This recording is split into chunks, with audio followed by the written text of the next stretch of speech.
Assalamualaikum warahmatullahi wabarakatuh. Perkenalkan, nama saya Gatik Lauda Kasuma dengan NIM 2501031105 dan teman saya Herdian Jackson Ravis dengan NIM 2501031101 dari Prodi Teknik Informatika, Fakultas Ilmu Komputer, Universitas Duta Bangsa Surakarta.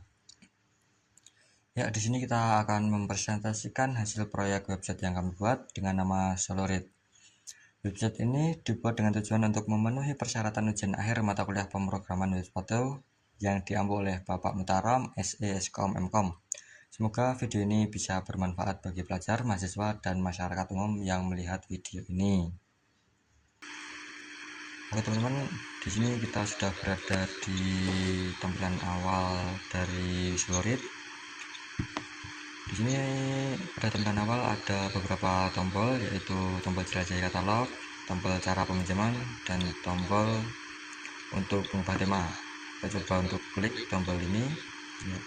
Jadi tema kita akan menjadi tema gelap. Jika kita klik lagi, maka temanya akan berubah menjadi terang. Lalu di sini ada 4 kolom, yaitu total koleksi buku, anggota terdaftar, kategori buku, dan peminjaman terselesaikan. Lalu di bawahnya ada keunggulan-keunggulan jika teman-teman memilih Solorit.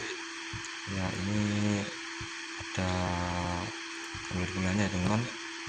Lalu di sini juga ada kategori-kategori buku populer, ada teknologi, novel, pendidikan, sejarah, bisnis, komik, sains, dan pengembangan diri. Ya, lanjut untuk koleksi buku terbaru. Jika teman-teman ingin mencari buku-buku terbaru di Solorit, maka teman-teman bisa mencari di bagian ini teman-teman. Oke, kita lanjut. Nah, di sini ada testimoni pengguna. Untuk sementara di sini ada 3 testimoni, yaitu dari pelajar, mahasiswa, dan masyarakat umum.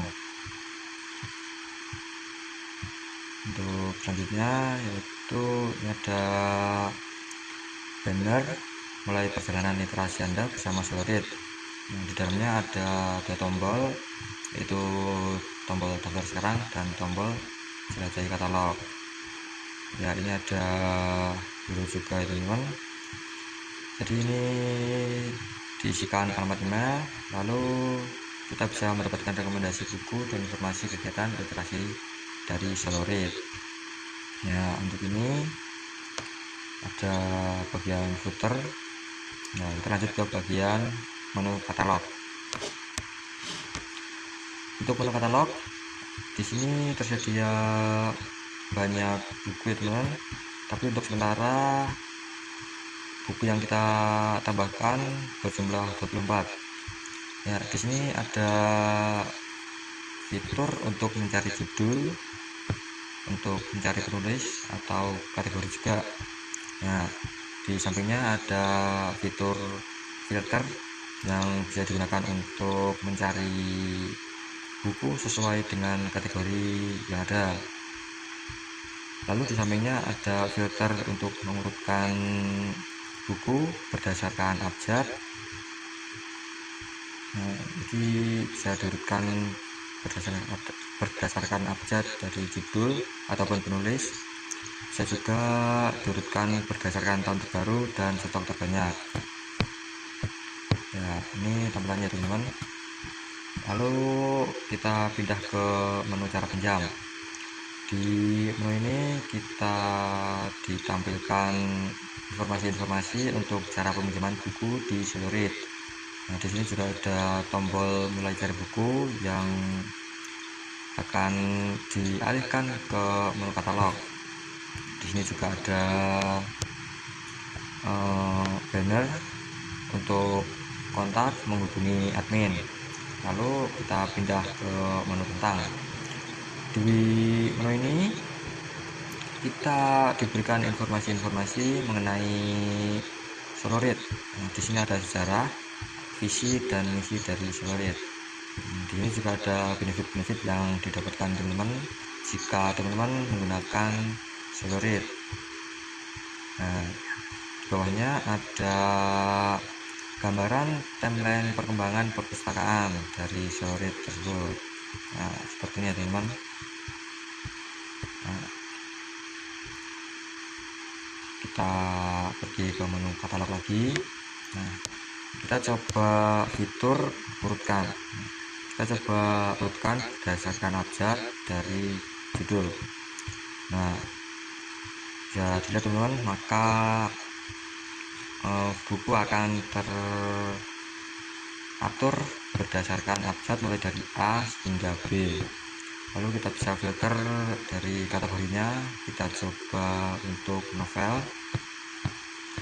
Nah, maka yang akan muncul hanya buku-buku dengan kategori novel saja. Kita coba klik buku Bumi Manusia. Ya. Jika kita klik, maka akan ditampilkan identitas-identitas buku seperti penulis, ISBN, penerbit, dan lain-lainnya. Lalu akan ditampilkan sinopsis dari buku tersebut. Nah, di sini ada dua tombol ya teman-teman, yaitu tombol masuk untuk meminjam dan tombol tambah ke wishlist. Kita coba klik ini. Nah, jika teman-teman belum memiliki akun atau belum login, maka teman-teman akan diarahkan ke halaman ini ya teman-teman. Nah, jika teman-teman belum memiliki akun, maka teman-teman bisa klik daftar sekarang. Nah, di sini teman-teman isikan saja berita teman-teman, nama lengkap, saya coba. Nah, lalu alamat email kita isi tes. Nah, di sini kan ada keterangan masukkan alamat email yang valid. Nah, di sini kita harus menambahkan @gmail.com agar bisa digunakan ya teman-teman. Lalu untuk bagian nomor HP, nah ada keterangan nomor HP hanya boleh berisi angka 9 sampai 15 digit. Jadi minimal nomor HP yang kita masukkan minimal 9 digit dan maksimal 15 digit. Lalu kita masukkan kata sandi. Saya masukkan seperti ini teman-teman. Nah, di bawahnya kan ada konfirmasi kata sandi. Kita coba isikan kata sandi yang berbeda. Nah, maka akan tertulis konfirmasi kata sandi tidak sama. Jadi kita harus mengisikan kata sandi yang sama dengan yang atas. Nah, kita coba klik daftar sekarang. Maka ada peringatan, Anda harus menyetujui syarat dan ketentuan. Nah, itu dikarenakan saya belum klik centang ini ya teman-teman. Jika kita sudah klik centang lalu klik daftar, maka akan berhasil membuat akun. Lalu kita isikan saja email yang kita buat tadi.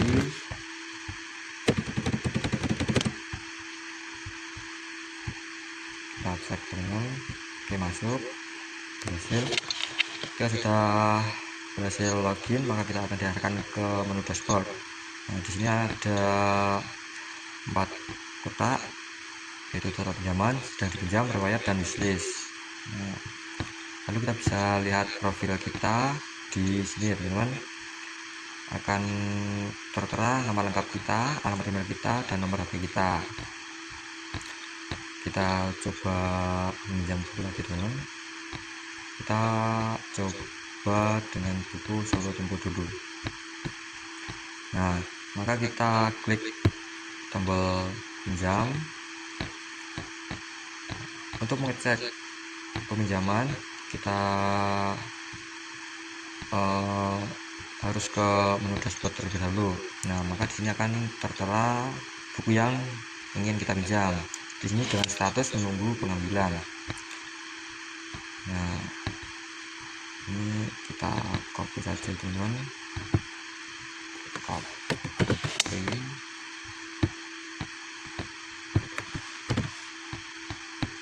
Nah, di bagian ini sebenarnya tidak termasuk bagian user teman, ini sudah termasuk ke bagian admin. Jadi user harus konfirmasi dulu kepada admin. Jika sudah dikonfirmasi, maka statusnya akan berubah menjadi dipinjam.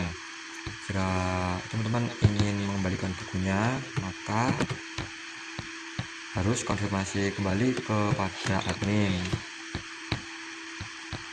Nah, ketika admin sudah mengkonfirmasi, maka statusnya sudah menjadi dikembalikan.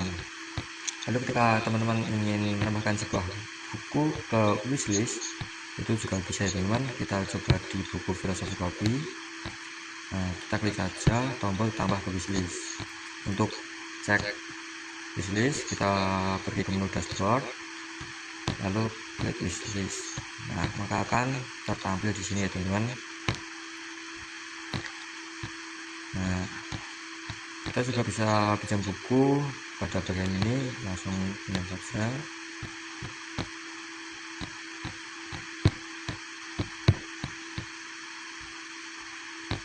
Maka akan tertera di bagian buku dipinjam ini teman, dengan status menunggu pengambilan. Nah, ini adalah statistik yang ada di akun saya. Ya, mungkin itu aja teman-teman. Akan dilanjutkan kepada teman saya, Mas Herdi.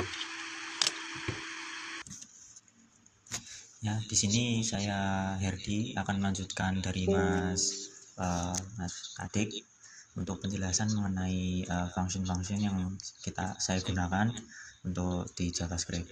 Nah, dari untuk app yang paling utama di sini ada namanya document.add-event-listener DOM content loaded. Nah, ini tuh function yang pertama kali dijalankan saat nantinya HTML itu selesai. Nah, nanti bertugas untuk menginisialisasi seluruh fitur website dan menentukan halaman yang sedang dibuka berdasarkan data page ya. Kemudian di sini ada function ini loading screen. Nah, ini digunakan untuk menampilkan loading screen saat website dibuka, lalu menghilangkannya setelah seluruh aset selesai dimuat. Kemudian lanjut ke function init navbar. Ini tuh untuk mengatur menu navigasi ya. Nanti termasuk tombol hamburger pada perangkat mobile dan memberi tanda menu yang sedang aktif. Nah, terus lanjut untuk function init stick header. Nah, ini nanti mengubah tampilan header ketika pengguna melakukan scroll kurang lebih 24 px. Nah, jadi mengubah tampilan header agar navigasi itu tetap bisa diakses. Nah, lanjut ke yang ini dark mode. Function ini dark mode ini tuh teman-teman pasti sudah tahu dark mode itu akan mengubah dari misal tema terang atau tema light ke tema gelap, kemudian tema gelap ke tema terang yang tadi sudah dilakukan oleh Mas KD. Terus lanjut ke function init back to top. Nah, function init back to top itu istilahnya buat mengaktifkan fitur kembali ke section paling atas ya. Jadi semisal user itu udah nge-scroll sampai bawah, nanti bakalan ada button di sebelah pojok kanan kiri. Itu nanti user bisa mengklik button tersebut agar kembali ke section yang paling atas. Terus dilanjut ke function ini authentication aware navigation. Nah, ini tuh untuk mengatur tampilan menu berdasarkan status user. Jadi semisal user itu udah login, berarti nanti adanya tampilan dashboard dan logout. Nanti semisal belum login, berarti menampilkan button login dan register. Terus dilanjut ke function init homepage. Nah, init homepage ini tuh kumpulan function ya teman-teman. Jadi di sini tuh untuk menginisialisasi seluruh fitur pada halaman home. Nah, ini tuh meliputi dari statistik, terus kategori card, kemudian buku terbaru, terus testimoni dan newsletter. Terus ada function init counter. Nah, function init counter ini tuh untuk menjalankan animasi angka statistik menggunakan intersect observer kalau nggak salah ketika section terlihat di layar. Terus kita lanjut ke function init kategori card. Nah, di sini tuh function ini akan membuat kartu kategori buku secara dinamis beserta jumlah buku pada setiap kategori.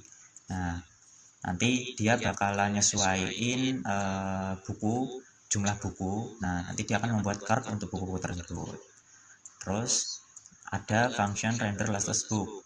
Itu function untuk mengambil dan menampilkan 8 buku terbaru ya pada halaman home. Itu kan di halaman home ada buku terbaru. Nah, di situ menampilkan 8 buku terbaru. Misal ada buku tambahan. Terus ada function ini testimonial tabs. Nah, ini tuh untuk mengatur perpindahan tab testimoni tanpa perlu merefresh halaman, teman-teman. Nah, nanti teman-teman dapat melakukan tab perpindahan testimoni. Jadi nggak harus refresh halaman ya. Jadi bisa langsung tab pindah tab 1, kedua, terus kedua, ketiga, atau 3 ke 1. Kemudian ada function unit newsletter form. Nah, ini tuh untuk memvalidasi email pada form newsletter dan nantinya menampilkan notifikasi setelah berhasil berlangganan. Kemudian ada function ini catalog page. Nah, ini catalog page itu digunakan untuk mengatur seluruh halaman fitur halaman katalog seperti pencarian, kemudian ada filter kategori, kemudian ada sorting dan menampilkan hasil buku. Nah, ini banyak, teman-teman. Kemudian ada juga function brand book detail button. Nah, ini tuh untuk memberikan event klik pada tombol detail dan kartu buku gitu ya. Nah, nanti dia akan menampilkan panel tentang informasi detail mengenai isi buku tersebut, mulai dari kayak sinopsis, kemudian dari penerbit, penulis, dan lain-lain. Dan ini juga ada function init login page. Nah, init login page itu untuk mengatur seluruh fitur halaman katalog ya, seperti pencarian, kemudian filter kategori, sorting, dan menampilkan hasil buku. Terus ada function binso password. Nah, ini tuh digunakan untuk menampilkan atau menyembunyikan password saat icon mata diklik. Jadi saat ingin memasukkan password atau ingin membuat password itu kan ada bentuk mata itu. Nah, nanti bisa di-hide ataupun tidak untuk passwordnya. Terus ada function init register page. Nah, untuk register page itu dia akan membuat register. Nah, nanti dia akan memvalidasi dari mulai minimal nama, kemudian alamat email, terus nomor HP, dan lain-lain. Terus ada function in dashboard page. Nah, untuk dashboard page ini itu untuk memastikan pengguna sudah login sebelumnya untuk membuka dashboard user. Kemudian nantinya akan menginisialisasi fitur dashboard. Terus ada function ini dashboard tabs. Nah, ini itu untuk mengatur perpindahan tab pada dashboard dengan mengaktifkan tab dan panel yang dipilih. Nah, nanti tab yang dipilih atau panel yang dipilih itu perpindahannya itu dari mengaktifkan apa yang dipilih dari si user. Kemudian ini yang terakhir ada ini tablet page, itu untuk mengatur FAQ accordion ya yang di bawah itu agar hanya satu pertanyaan aja yang bisa terbuka dalam satu waktu.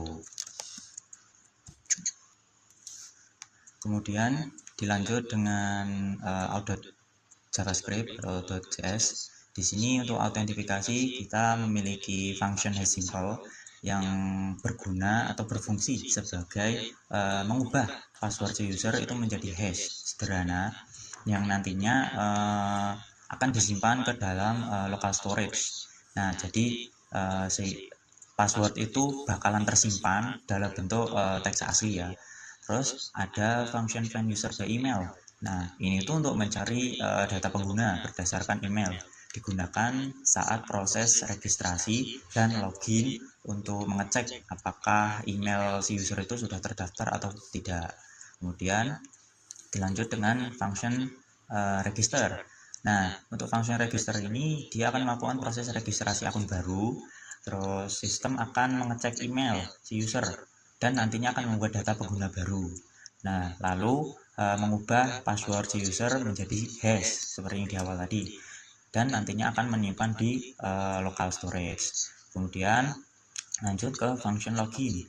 Nah, di function login ini ini tuh untuk memverifikasi email dan password pengguna. Jika si pengguna itu menginput email dan password sesuai, maka sistem akan membuat session login yang nantinya pengguna dapat mengakses fitur untuk memerlukan autentifikasi.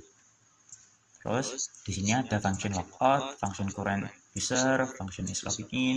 Nah itu tuh function-function yang dimana untuk logout itu menghapus session pengguna dari local storage, kemudian function current user itu untuk mengambil informasi pengguna yang ingin atau yang sedang login dari session. Kemudian ada function is logged in itu untuk mengecek apakah pengguna itu sudah login atau belum. Nah terus ada juga function require login. Nah, untuk function required login ini itu untuk melindungi halaman tertentu jika pengguna belum pernah login. Jadi nantinya si user akan terlempar atau mungkin diarahkan ke halaman login terlebih dahulu. Nah, kemudian kita masuk ke books.js ya. Ini di books.js itu ada function getAllBooks. Nah, ini nanti berfungsi sebagai dia akan mengambil atau mengecek seluruh data buku dari storage atau local storage yang nantinya akan digunakan untuk menampilkan buku pada si katalog buku ya. Kemudian ada function getBook by ID. Nah, ini tuh untuk mencari dan mengembalikan satu buku berdasarkan ID. Nah, nantinya itu akan digunakan saat membuka teman-teman misal kayak pengen buka detail buku. Nah, itu harus sesuai ID ya. Jadi ID-nya pasti berbeda-beda untuk setiap buku. Kemudian ada function cover gradient. Ini untuk menentukan warna atau gradient cover buku berdasarkan kategori jika gambar cover buku asli itu belum ada atau belum dimuat. Terus ada function build cover element. Nah, ini tuh dia akan membuat sebuah elemen cover buku ya. Nanti jika gambar tersedia itu akan ditampilkan. Tapi jika gagal, maka akan menggunakan huruf awal. Misal kayak Laskar Pelangi, berarti dia akan menggunakan huruf L sebagai judul yang nantinya akan dijadikan sebagai cover cadangan terlebih dahulu. Terus di sini ada function build book card. Nah, untuk build book card ini dia akan membuat satu kartu buku secara dinamis menggunakan JavaScript ya. Nanti berisi cover, terus kemudian judul, penulis, stok, dan tombol yang tombolnya itu lihat detail gitu. Terus untuk function selanjutnya ada render books. Nah, ini tuh untuk menampilkan seluruh daftar buku ke halaman. Jika ada hasil pencarian akan menampilkan pesan buku tidak ditemukan. Nah, terus dilanjut ke function search book. Nah, untuk search book ini seperti kata ini ya. Jadi dia akan mencari buku berdasarkan judul, bisa dari penulis ataupun dari kategori sesuai kata kunci yang user masukkan. Kemudian di sini ada function filter by kategori. Nah, untuk by kategori ini dia akan menampilkan buku sesuai kategori teman-teman. Jadi kategori misal dipilih misal novel, nanti munculnya novel, teknologi, nanti munculnya teknologi dan lain-lain. Kemudian ada function short book. Nah, ini untuk short book itu dia akan mengurutkan daftar buku ya berdasarkan judul, penulis, tahun terbit ataupun jumlah stok buku yang ada di perpustakaan. Terus ada function borrow book, yaitu proses untuk peminjaman buku. Nah, nanti sistem ini atau function ini dia akan mengecek apakah pengguna itu sudah login atau tidak. Terus kemudian ada stok tersedia atau tidak, atau belum pernah memiliki pinjaman aktif. Nah, nanti jika semua syarat terpenuhi, stok dikurangi dan data peminjaman disimpan. Terus kita lanjut ke function is active loan. Nah, buat active loan ini dia akan mengecek apakah pengguna masih memiliki peminjaman aktif untuk buku tersebut. Nanti jika pengguna udah meminjam buku itu dan ingin meminjam lagi, maka pengguna tidak akan bisa meminjam buku untuk yang kedua kalinya untuk buku yang sama ya. Terus di sini ada function toggle wishlist. Nah, untuk toggle wishlist dia akan menambah atau menghapus buku dari wishlist. Jika belum pernah ada di wishlist, maka yang sudah ada itu bakalan dihapus. Jadi misal buku kayak filosofi kopi pernah di wishlist, nah teman-teman pengen wishlist lagi, itu nanti yang lama bakalan kehapus sama yang baru. Jadi istilahnya nggak double wishlistnya. Nah terus yang terakhir ada function is in wishlist. Nah ini tuh function yang dimana nantinya dia akan mengecek apakah buku itu sudah pernah berada di wishlist. Nah nanti biasanya dia digunakan untuk mengubah icon atau tombol wishlist pada tampilan. Nah kemudian kita masuk ke dashboard.js. Di dashboard.js dia memiliki function ya, get user loan. Nah nantinya dia akan mengambil seluruh data peminjaman milik si user berdasarkan user ID. Dan ada function get user wishlist. Nah untuk wishlist ini dia akan mengambil daftar wishlist si user, kemudian mengubah buku book ID menjadi data buku. Nah nantinya lengkap untuk menggunakan book module by ID nantinya. Terus di sini untuk function render start ini itu digunakan untuk menampilkan statistik dashboard seperti total peminjaman aktif, riwayat pengembalian, jumlah wishlist. Terus ada function status page class. Nah untuk page class ini tuh dia untuk menentukan warna page berdasarkan status peminjaman ya. Nanti seperti waiting, growth, atau returner. Terus di sini ada function build barcode SVG. Nah ini tuh digunakan untuk membuat barcode sederhana ya dalam bentuk SVG yang nantinya berisikan kode peminjaman ataupun kode pengembalian. Nah terus di sini ada function format tanggal. Untuk format tanggal dia itu akan mengubah format tanggal ISO menjadi format Indonesia agar lebih mudah dibaca pengguna. Terus ada function build one row. Nah untuk one row ini dia akan berguna sebagai mengubah tampilan satu data atau peminjaman yang berisi cover buku, terus informasi buku, status, tanggal, dan barcode. Terus lanjut ke function render launch. Nah untuk render launch dia itu function yang akan menampilkan seluruh daftar peminjaman si user pada dashboard. Terus ada function build wishlist card. Nah untuk wishlist card dia akan membuat kartu wishlist berisikan informasi buku serta tombol lihat detail dan hapus wishlist. Kemudian function render wishlist. Nah untuk render wishlist dia itu function yang akan menampilkan seluruh buku yang telah ditambahkan ke wishlist si user. Lanjut ke function render profile ya atau session, itu menampilkan informasi si profil pengguna mulai dari nama, email, nomor HP ataupun inisial profil. Terus yang terakhir ada function init dashboard. Nah ini tuh function utama ya teman-teman untuk dashboard. Nanti dia akan menjalankan seluruh proses, yaitu mulai dari menampilkan statistik, kemudian peminjaman wishlist ini, kemudian ada profil pengguna dan lain-lain. Kemudian kita lanjut di loan.js. Nah untuk loan sendiri ini tuh untuk peminjaman ya teman-teman. Jadi di sini ada status, ada waiting, borrower, return untuk menunggu pengambilan, dipinjam dan dikembalikan. Kemudian ada loan duration days. Jadi ini tuh untuk menentukan lama masa peminjaman buku, yakni 7 hari. Terus ada function generate barcode. Nah ini tuh untuk membuat barcode untuk proses pengambilan dan pengembalian. Ada juga function get loan by barcode. Nah ini tuh untuk mencari data peminjaman berdasarkan barcode yang dipindai. Terus ada function get barcode type.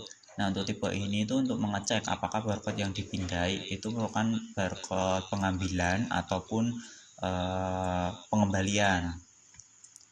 Terus di sini ada function get active loan for book. Nah ini tuh untuk mengecek apakah si pengguna itu masih memiliki peminjaman aktif untuk buku yang dia pinjam atau buku tertentu, agar dia tidak bisa meminjam buku yang sama 2 kali. Kemudian ada function add days. Nah, ini tuh untuk menambahkan sejumlah hari menambah hari sejumlah hari ke sebuah tanggal ya. Jadi digunakan untuk menentukan tanggal jatuh, tempo pengembalian. Terus ada function create one. Nah, untuk create one itu dia function yang akan membuat data peminjaman baru yang nantinya akan menghasilkan barcode untuk pengambilan dan pengembalian. Nanti untuk datanya dia akan disimpan lewat local store. Terus ada function confirm pickup. Nah, untuk pickup ini tuh proses konfirmasi pengambilan buku berdasarkan barcode nanti teman-teman. Nah, nanti jika valid statusnya nanti berubah menjadi dipinjam. Nanti kalau misal sistem menetapkan tanggal jatuh temponya nanti. Terus di sini ada confirm ya. Ini function confirm itu untuk memproses konfirmasi pengembalian buku. Jika pengembalian buku berhasil, maka status berubah menjadi dikembalikan yang awalnya dipinjam, dan nanti stok buku akan bertambah kembali. Nah, kita masuk ke modal.js. Untuk modal.js ini dia ada function yang bernama ensure panel. Ini itu untuk membuat panel detail buku ya. Jadi dia akan membuat modal atau set panel yang nantinya. Terus di sini ada function build content book. Nah, ini tuh untuk mengisi isi panel dengan informasi lengkap buku ya, seperti cover, kemudian judul, penulis, sinopsis, dan lain-lain. Terus di sini kita juga ada function untuk update borrow ya, bentar. Oh, ini untuk update borrow button. Nah, ini tuh untuk mengatur tampilan tombol pinjam ya berdasarkan kondisi buku dan pengguna, misal stoknya habis atau belum login atau sedang dipinjam, bisa jadi siap dipinjam gitu. Terus ada function update wishlist button. Nah, untuk wishlist button ini tuh untuk mengubah teks tombol wishlist sesuai kondisi ya teman-teman. Nah, nanti kondisinya itu dia mempertanyakan apakah buku itu sudah pernah masuk wishlist atau belum. Terus di sini ada function open book ID ya, itu dia akan membuka panel detail buku sesuai ID yang tadi di awal materi itu panelnya dibuka sesuai ID buku tersebut. Nah, ini tuh dia akan membangun isi panel. Nanti dia akan memunculkan berupa pop-up ke layar. Kemudian ada function close. Nah, untuk function close ini menutup panel detail buku dan mengembalikan tampilan halaman seperti semula. Nah, kita masuk ke notification.js.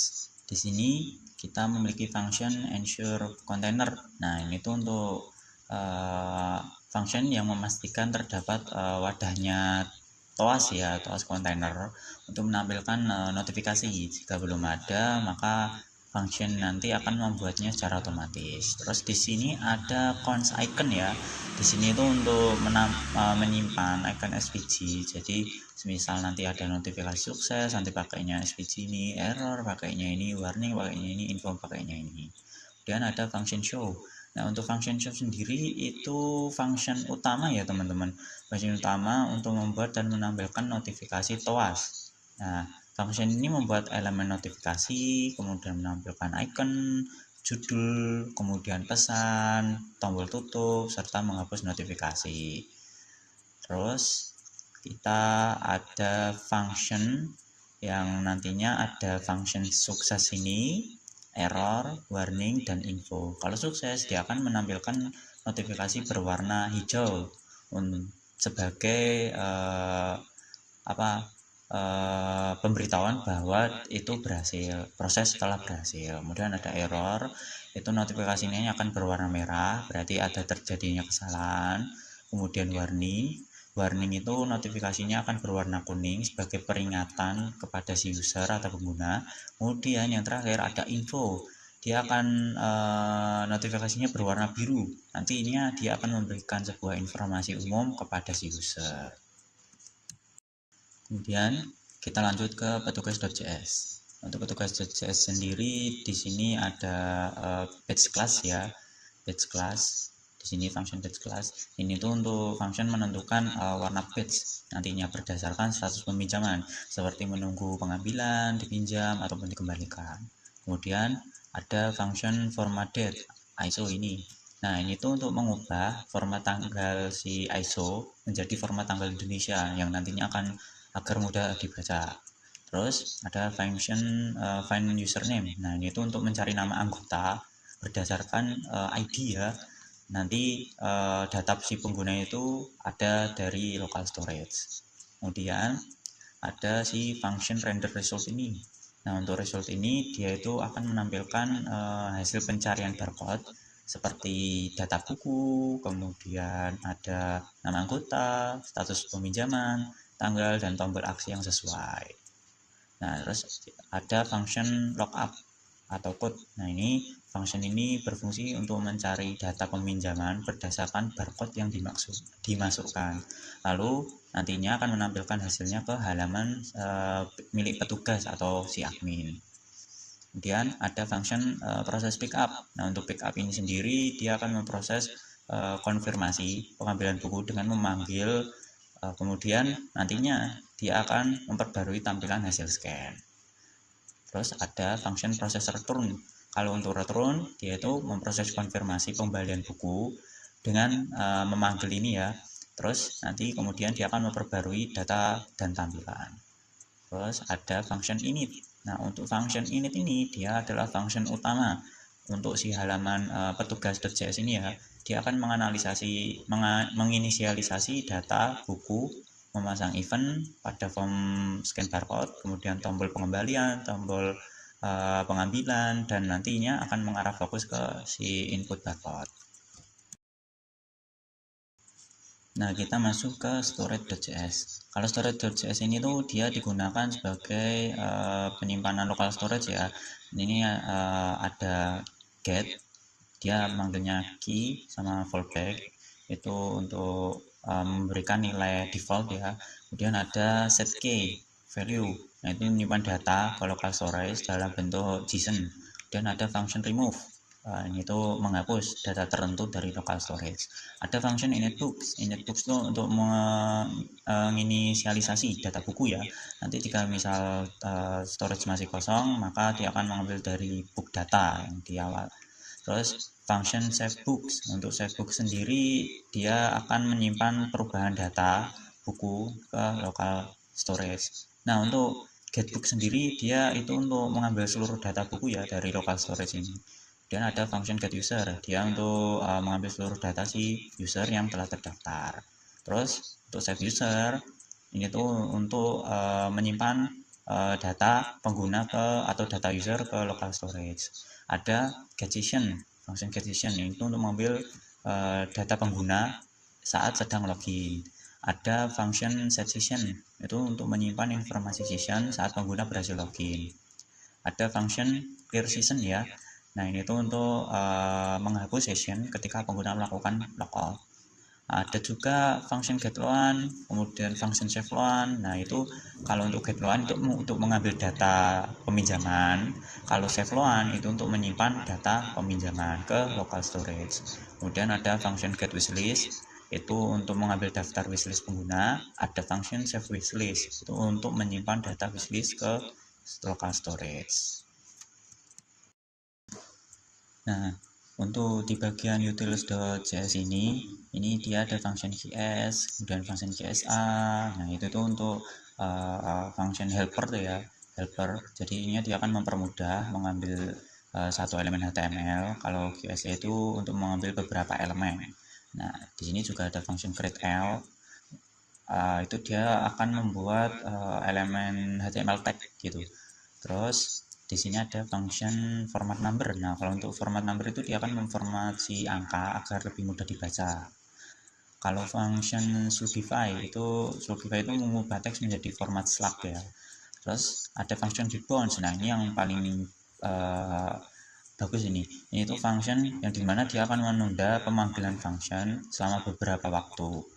biar dia itu nggak terpanggil secara terus-menerus. Misal saat pengguna mengetik kolom pencarian, jadi misal ngetik LA, misal cari Laskar Pelangi lah, ketika tiba-tiba pas udah selesai kepikiran mau cari yang lain, nah itu nanti bukunya biasanya dia bakalan terus-menerus buat keluar gitu. Terus ada function animate counter. Untuk animasi counter ya, ini tuh animasi angka yang bertambah nantinya sesuai apa yang diinput, misal 0 sampai 1000 berarti 1, 2, 3 sampai seterusnya sampai 1000. Terus ada function set year. Kalau set year itu dia akan mengambil tahun secara otomatis ya, dan nantinya akan menampilkan pada elemen yang memiliki atribut. Dan kita lanjut ke validation.js.